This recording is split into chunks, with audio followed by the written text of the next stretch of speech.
What's happening, people? Thank you for pushing play on the Lion's Roar vlog. We are in Genesis chapter 2. Let's jump in. So we're in the middle of the creation. We just finished chapter 6. Or I'm sorry. No, we're on chapter. I just said we're in chapter 2. We just finished day 6 in chapter 1. And so now we're jumping into chapter 2. Thus the heavens and the earth were finished, and all their multitude. And on the seventh day, which 7 is a number of completion, so that means that it was a complete work. I don't believe it was 7 literal days. There's a lot of theories out about it. I'm one of the ones who don't believe it was 7 literal days. I'm one of the ones who believe that all of the beings as they are, I believe they had their start in water. And I believe they had to get, that's just what I believe, man. I just believe they had their start in water. And I believe the Most High is powerful. And I believe those beings were in the water. And they were telepathic. They were able to communicate with each other. And they looked different. It looked like a bunch of different swimming, like jellyfish and like octopuses. I don't even know how to say it. Yo, I'm being honest with y'all, man. I'm just telling you. That's what they say what it is anyway, man. Let's just say, okay, y'all know I talk about the science of it all. Let's just have some fun and do some hypothetical thinking. Let's just say that when we deal with the account of the creation, let's just say that the English presented it as far as like human scale, like physical life on earth, like what you would understand scale. But let's just say that those beings, male and female, when they were created, because it says that there was a rib, quote unquote, taken from the man, or someplace by the heart or the rib of the man, and then he reached into the man and pulled out the rib, and then the woman. Let's talk about this via scientifically for a second. I just want to say, because sometimes some things ain't meant to be taken literal. That's like, again, a lot of this is very picturesque, very poetic. These writers of the scriptures, very poetic, very just flamboyant writers. Like, they say some of the most, they're very poetic. Think about this.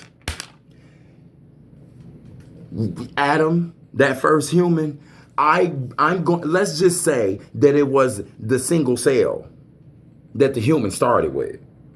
And let's just say from that angle, it started to evolve and grow. And let's just say when it realized, we don't like this thing being alone, we want something else to happen. And they knew how to do it.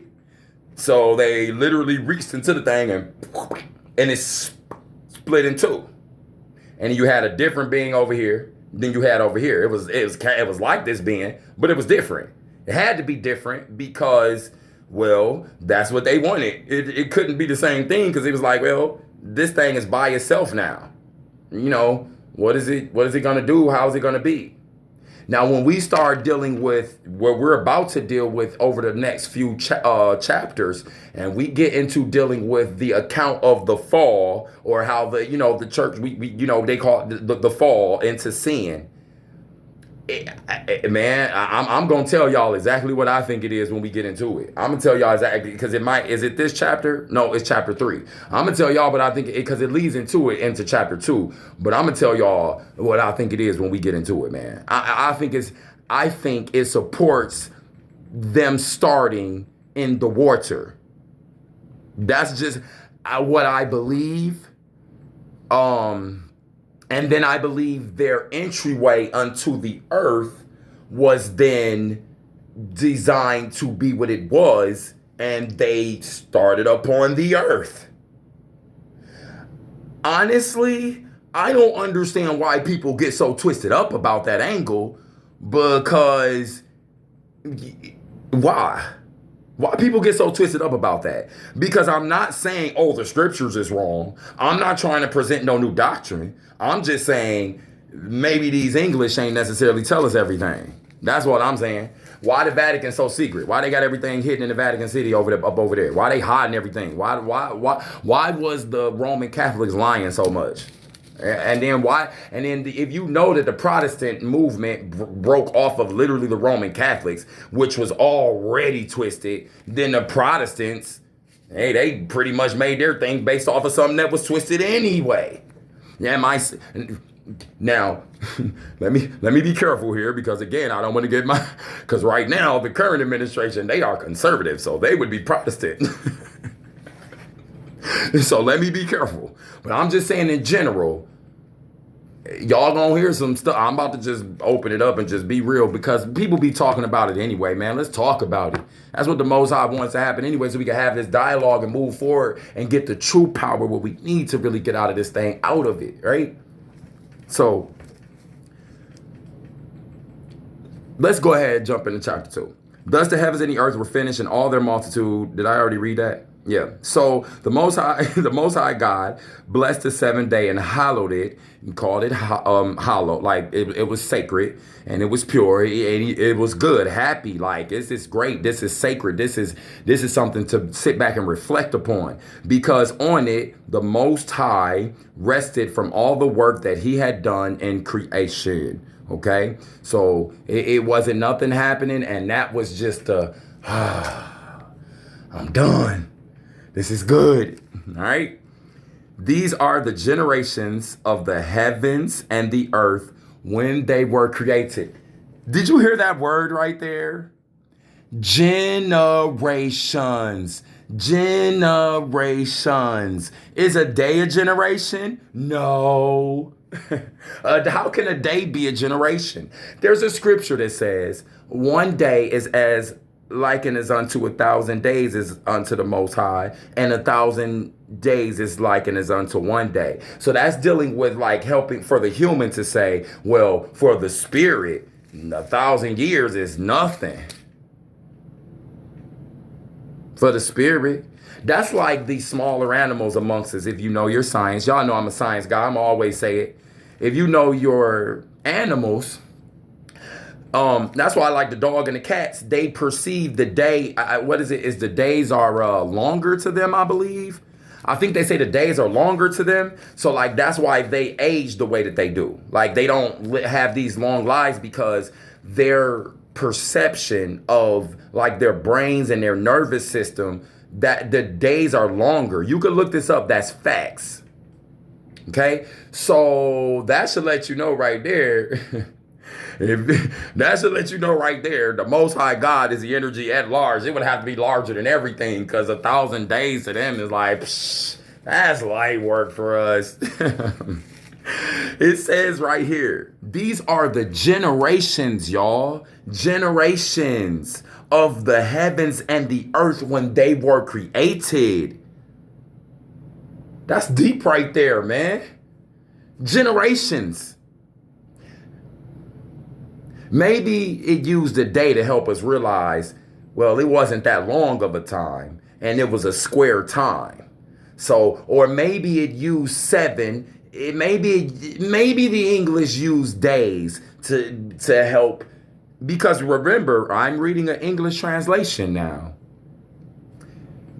It's kind of messed up, but I wish I was able to read the original Hebrew scrolls because that's what we would have to read. That's what we would have to know to have the truth. The Vatican got it. Somebody on earth got it. And they wrong, because that's them the ones who lying. Whoever got it, them the ones who been lying. Now, I'll say that. I don't care. The scriptures support me in that too. So, yeah, let me keep going. All right. Listen to this. I'm reading from a New Revised Standard. Okay? New Revised Standard. And it is from it's one of the older ones. So all them edits and all that junk that they started doing, especially in the 80s and 90s and the early 2000s, man, please, all that is, this mug right here be potent. And I got the apocryphal books up in this boy, like how it originally was. This, man, the Most High God people wrote them apocryphal books. And they want to sit up talking about some where we put what's in the 66 books, what we feel like is canon. Ha ha ha. Puff my pipe. Ha ha ha. Smug sense and satisfaction. Ha ha. Man, get out of here, bro. Anyway, So it's a topic right here that says another account, another account of the creation. In the day that listen to the, I'm gonna read this straight through and then listen. In the day that the Most High God made the earth and the heavens, when no plant of the field was yet in the earth, and no herb of the field had yet sprung up, for the Most High had not caused it to rain upon the earth, and there was no one to till the ground, but a stream would rise from the earth and water the whole face of the ground. So now it's starting to break down even more. Do you understand what I'm saying? So now we just gave the precursor in chapter 1, and now in chapter 2, it's starting to let you know a little bit more, like what I said in chapter 1 about the outlines. Okay, go back and listen to chapter 1 if you haven't, and hit that subscribe button, hit the notification button, share this information with somebody. If you like this information, leave a comment. If you got questions, leave a comment. If you think I'm a heathen, leave a comment. If you think that I'm the dumbest person on earth for following the Bible, leave a comment. I don't care. Okay, all right. So, but a stream would rise from the earth and water the whole face of the ground. Then the Most High God formed man from the dust of the ground and breathed into his nostrils the breath of life, and the man became a living being. A lot of people would say right there, well, that debunks what you were saying in the other video when you says you feel like they came from out of the water and that don't debunk nothing. Because if you read the book of Enoch, which I'm going to read on this vlog, both of them, then when you read the book of Enoch, it gets into Enoch was asking the spirit, where did you get the idea for humans and how did you do what in the world? And the spirit starts to give him this poetic response. It's like, well, your blood is like water. Your bones is like the stone. Your intellect is high like the clouds. So you have a high intellect. I got the idea for the skin from the earth. The tissue from the ABC 1, 2, 3, whatever else it said. We're going to get into it when we get into it. So again, right here, when it says, oh, he made them from the ground, people may say, oh, there it goes right there. Oh, that disproves you. No, it doesn't. It's just, I just told you in Enoch what he told the prophet. Multiple things that he pulled the inspiration from, or perhaps those literal molecules were commanded to bind to the human in some type of way and allow the human to grow into what it was supposed to be, to interact on this planet as it had became and had been shaped. Let's just keep reading. Again, these are not things that's I'm not trying to change no doctrine, and I can't, because the scriptures is right here, and I love these things. So I'm just saying, if we deal with it hypothetical on the science, that's what I'm saying to you. That's all. And again, if you feel some type of way, the whole comment section is open. All right. So he says, breath of life, living being. Did I read all that, y'all? Well, I'm going to just read verse 7 again. Then the Most High God formed man from the dust of the ground and breathed into his nostrils the breath of life, and the man became a living being. And the Most High God planted a garden in Eden in the east, and there he put the man whom he had formed. Out of the ground the Most High God made to grow every tree that is pleasant to the sight and good for food, the tree of life also in the midst of the garden, and the tree of the knowledge of good and evil. We got to stop right here, and I gotta leave. We got to say this. There are some theories that that's not a literal tree. And so when you have a culture that translates these things, and however they want to deal with it, or whatever it's translated. I personally,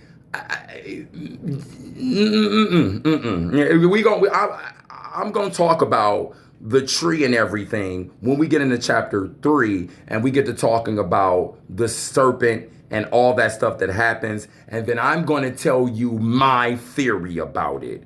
It again, is not going to change who the Most High is. It ain't going to change that you need to step up your low vibing morality on this planet if you low vibing and get higher and get to the spirit of the Most High for real. Understand what it's really talking about, because it's a way to seem right to men, but in the end it leads to death. And death don't only mean physical. It could be a lot of death can happen in a lot of different ways before your tail even die off this boy. Okay, so that's the first thing first. The wages of sin is death don't always mean physical death, yo. Like, it'd be a lot of people to be the walking dead. They be walking around out here, life is horrible because of sin.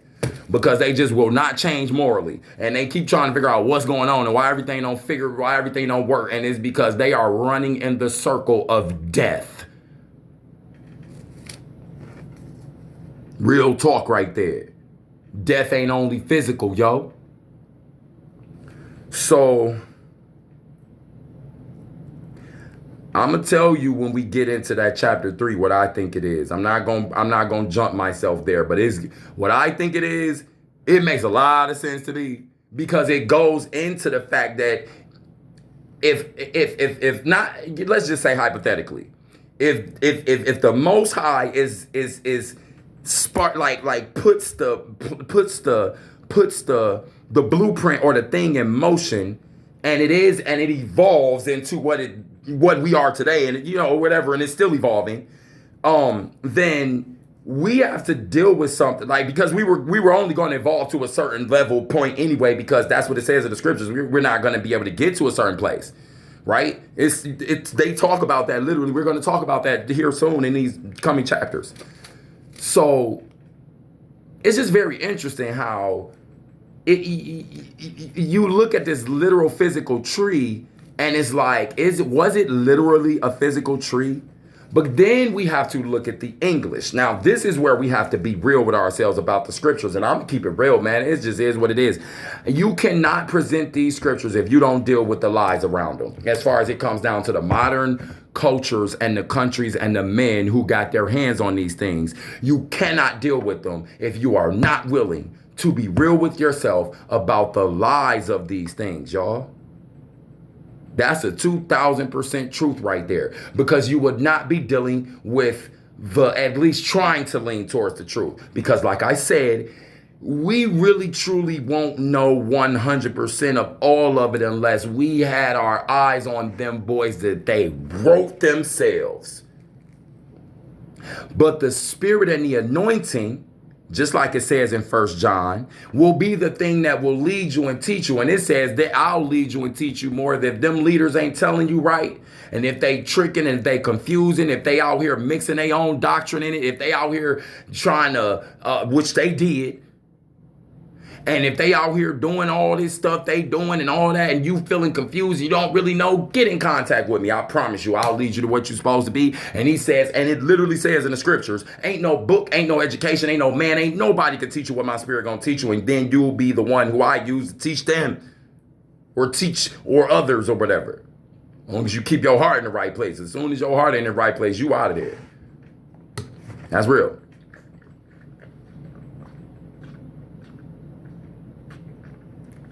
So the tree of life is in the midst of the garden, and the tree of the knowledge of good and evil. So that's very interesting.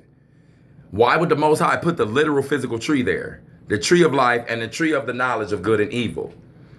Now, if this takes place on the earth after they have already come out, or let's just say, well, if this is on the earth, like literally, like what the English said here, then, well, what the English translated or what is written here, if it was a physical thing, then here what you have is, they were going to be taught what those two things were. It wasn't time for them to know yet, and they knew too early. And that's why there's a certain thing that's going to be said here soon by the Spirit of the Most High. Them Elohim that created the humans is going to say something about, hey, we can't let this happen. It's going to say that. So perhaps it could be a mixture. Perhaps they are trying to confuse people. Y'all know who they. Perhaps they're trying to confuse people, not the Most High. Okay? I'm just saying perhaps the people who translated this thing into the English, the English,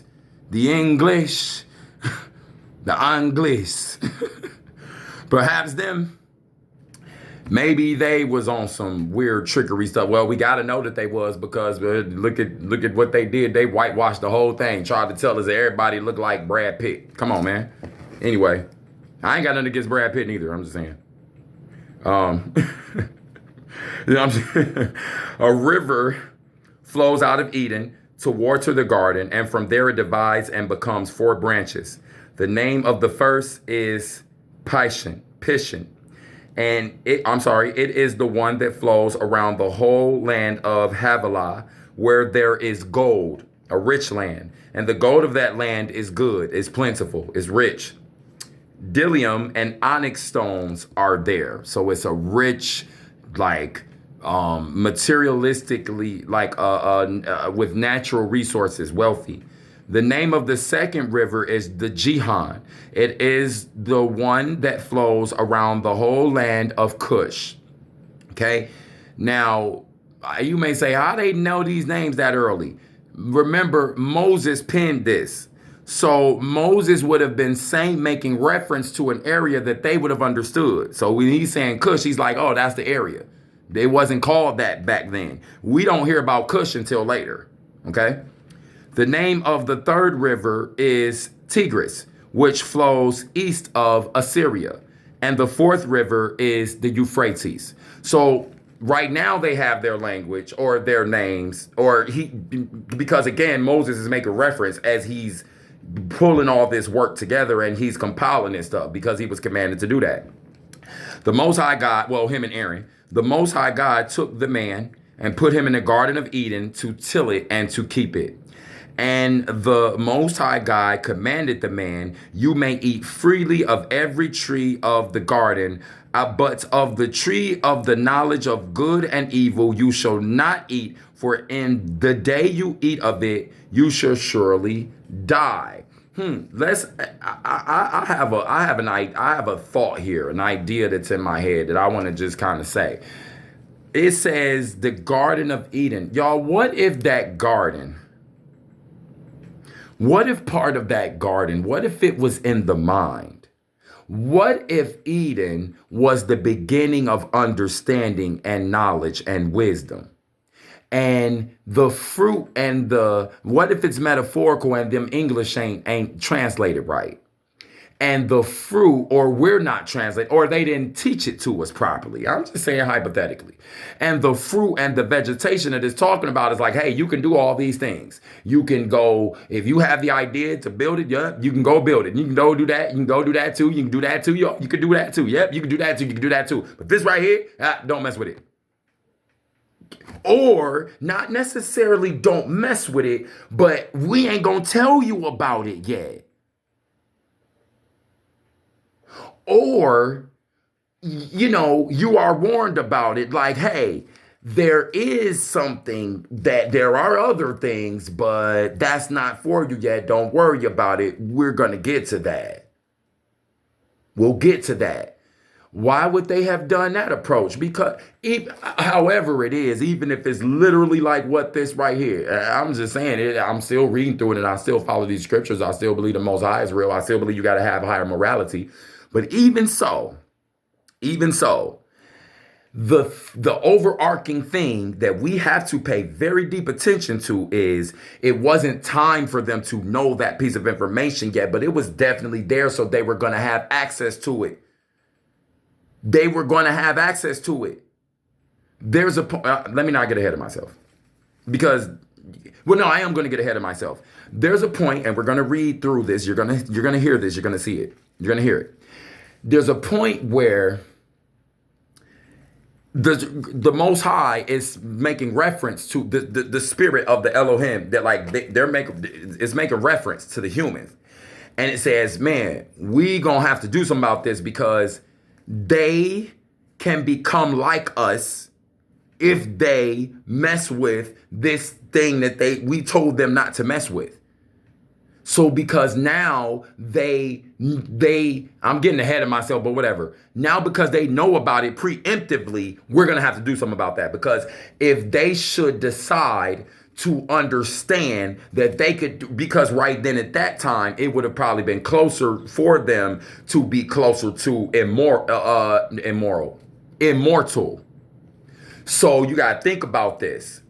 Let's just say you have beings that could have found out how to get access to their immortality, and they also knew the good and bad, like their creators. That would be a disaster because they weren't ready. So they would have been living forever. They would have been living forever on some low vibe and junk. The human race would have already been gone because they was already tripping back up early in the beginning.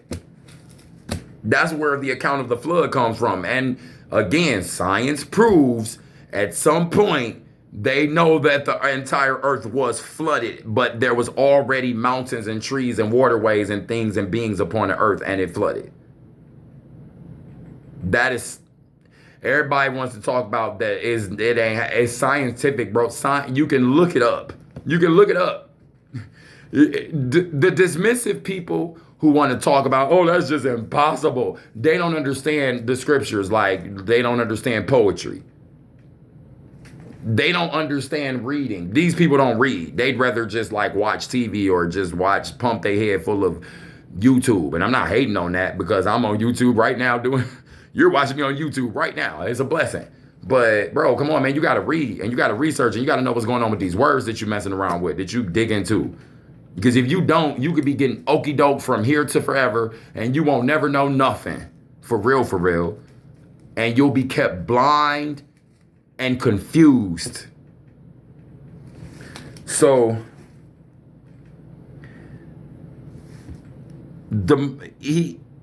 okay. But of the tree of the knowledge of good and evil you shall not eat, for in the day that you eat of it, you shall die. Remember what I told you, the death don't only mean physical death. I believe it meant you shall die of what you are becoming. So then the Most High God said, it is not good that the man should be alone. Okay. Oh, wait a minute. Let's look at that. That's only the man who gets that charge. The woman ain't even around yet. She not even around yet. So I really, truly believe that the being was told, you have access to all sorts of computations, but there's a couple of things that you might come across in your, computing and thinking and brain, doing what you're doing, creating or however you're doing, going forth and multiplying, being fruitful. In your fruitful and multiply, you may come across this and that. And I don't want you messing with that right now. Just don't worry about it. Trust me, I got you at the right time. Don't worry about it, but it's there. Why would they have allowed it to be there if the human was never supposed to have access to it? It wasn't a trick. It wasn't always about trying to get them to obey, because they already were doing it. But at least the man did.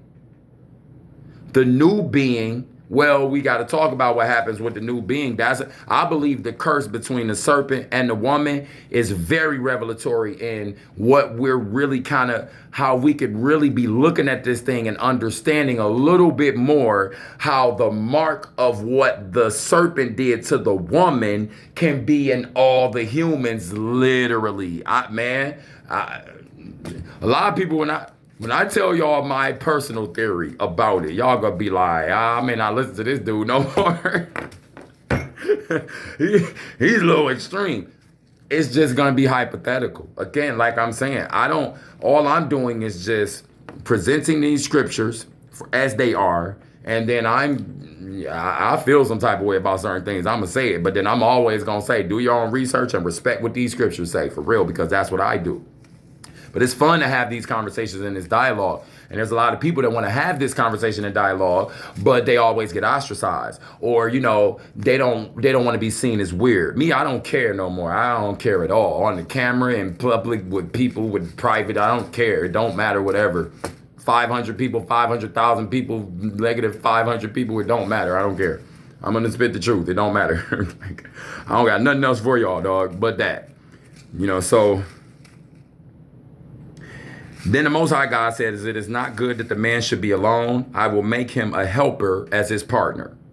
So out of the ground, the Most High formed every animal of the field and every bird of the air and brought them to the man to see what he would call them. Remember, this is another account of this is the deeper, like, this is kind of like breaking it down a little bit more. Remember that. So it says, he brought him to the man to see what he would call them. And whatever the man called every living creature, that was its name. Okay? That was his name. That's interesting to me. I don't know. It wasn't English, so that's very interesting. Maybe it was in I don't know. Yeah, I don't know about that. That's just very interesting. The man gave names to all cattle and to the birds of the air and to every animal of the field. Maybe they didn't get names right then and there. Maybe they got their names as time went on, and Masha, or Moses, if you will, is saying it was the men, it was the humans, it was Adam, the first humans who named these beings. Let's just keep reading. But for the man, let's look at this footnote. There's a footnote here. Or for Adam, like I said, first man, there was not found a helper as his partner. So for the man, there was not found a helper as his partner. So look what it says. The animals wasn't a good helper. The animals wasn't it. So the Most High said, and he calls a deep sleep, or he calls Adam to go into a state of rest, a state of stillness. Maybe he wasn't vibrating. To fall upon the man, and he slept. Then he took one of his ribs and closed up its place with flesh. Did that really happen physically? Or did the English, or is it saying that the woman got pulled from the man, and then, or they split, or it split from the man and it gained its flesh, or from the earth also? Remember what I said earlier. Never know, right? And the rib that the Most High had taken from the man, he made into a woman and brought her to the man. Then the man said, because they're saying that this literally happened on the earth, like walking around. And it's just always something that happens between the serpent and the woman that just is odd to me. Like, there's something between that serpent and the woman that is not being dealt with the English, man. That is, and the thing about it is, it does not change the doctrine and the faith of getting to the higher morality, getting to the spirit of the Most High, understanding the Holy Spirit, as you call it, allowing the scriptures to teach you a proper, higher understanding, conscious mind. Because before anything consciousness could have ever walked on the planet, the scriptures was here before any of it. Because they was the beginning people writing this stuff, man. Like, I don't think people get it for real. But whatever, I'm gonna just keep reading. So then the man said, this at last is bone of my bones and flesh of my flesh. This one shall be called woman. There's a footnote. It says Isha, woman, Isha. Ish is man, Isha is woman. Okay? So he said, this one shall be called Isha. For out of Ish, this one was taken. And there is a footnote by man that says Ish down here. Ish and Isha. Ha-ish, ha-isha. Okay? So, hold on. Hold on, where was I at? Okay. Therefore, a man leaves his father and his mother and clings to his wife, and they become one flesh. And the man and his wife were both naked and were not ashamed. Now, that's the end of chapter 2. Chapter 3 is next. I want to say this. If the English switched the location of this and they sort of kind of confused the narrative so that there was a certain knowledge that wasn't there, because see, here's the thing.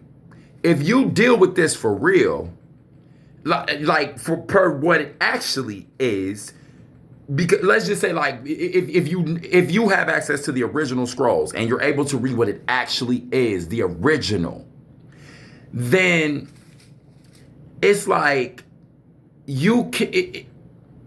how can I say this?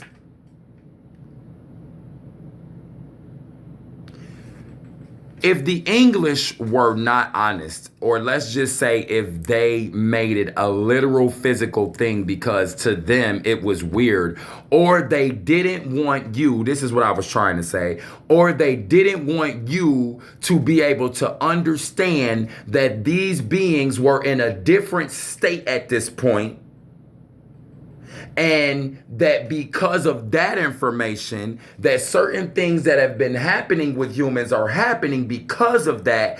And then certain other things that are written in Revelation, like when it comes, for instance, there's a prophecy, there's a word in Revelation that talks about wormwood hitting the earth. Here's what you have to understand. One of the things that earth is as it relates to in the scriptures, because earth can mean multiple things in the scriptures. One of the things that earth mean literally physically is human. Wormwood is one of the most potent detoxifiers on earth. So in Revelation, at a certain point, when it's talking about wormwood hitting the earth and causing 2/3 of the earth to burn, well, guess what happens when you take wormwood in your body? Anything parasitical burns and dies. So in Revelation, when it starts talking about wormwood hitting, there's a warning, wormwood hit the earth, and then there's a burning. How do you know that that's not literally dealing with purify yourself? Get your biology together. And that's in Revelation towards the end, because you have to understand Revelation is dealing with the account of this is when we get back to what we supposed to be being. Daniel confirms or affirms the book of Second Esdras, which I'm going to get into. It talks about this time. There are prophecies that they have hidden from people and that they did not want people to have, that are extremely potent about what time we in right now. And it's in the book of Second Ezra. It's in one of Ezra's writings. And you know Ezra wrote more than the book that is in the Bible, because in the Bible it literally says in Ezra's other writings. But you can't find them nowhere else in the Bible. That's because some of them is in the Apocrypha. Some of them, they probably ain't even found them yet. You know, they still looking for scrolls over there in them mountains. Some of them might just be gone forever. Who knows? You know, because the papyrus paper, everything was so fickle. You know, they had to be very careful. The stuff that made it here, like the fact that we have all this is very powerful, because all of this here was written on little thin scrolls that were falling apart, man. Them things, and even when they found them, they had to very meticulously and carefully unravel those things and get all the information that they could off of them and try to preserve them. You know, the lemon and they try to preserve it and all that. So that's the end of chapter 2. I know that in between my commentary, I'm leaving some different ideas and theories and things that's kind of like, whoa, outlandish. But again, I'm going to say to you, This is this you follow these scriptures, because even when it relates to the account in the beginning, like I said, that don't change morality right here, right now, today. We right here, right now, today. It's 2025. It was just 2024, right? We are 25 years away from the start of this millennium. Okay, 25 years ago, this millennium started. This new millennia started. Okay, so we different, man. It's, you know, so understanding and dialogue and talking about these things, I think it's good to have that dialogue, because you already have the Quran stating, and that's Ishmael, right? So you already have the Quran stating that some of the account in the beginning didn't happen on physical earth per se.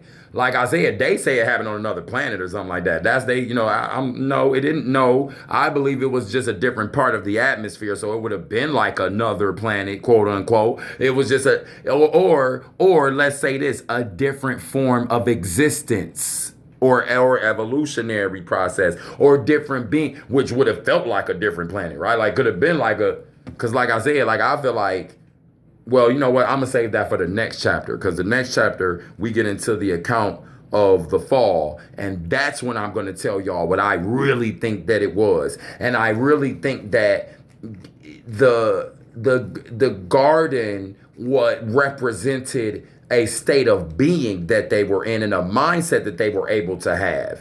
And, you know, the garden of the beginning, Eden means beginning. New, the start. Okay, garden is plentiful. You know, a garden, metaphorically. You know, I'll just say this: a woman's body has been compared to as a garden of knowledge, garden of wisdom. You know. So what is a garden? It's a gathering together of the same thing. In Piedmont Park, they have the botanical garden down there in Georgia, in Atlanta. Okay, different gardens, collection of things, maybe living things. I don't know, you know. So that's the end of chapter 2. Hit that subscribe button. Hit the notification bell, if you will. Share this information with somebody. I know it's kind of raw. I know I don't look like about nothing. It's all good. I'm going to be diligent and present this information. And, you know, as I grow and as I'm able to bring a more updated broadcast to y'all, I plan on it. All right. Y'all be blessed. If you like the information, share it with somebody. Definitely come back. Peace.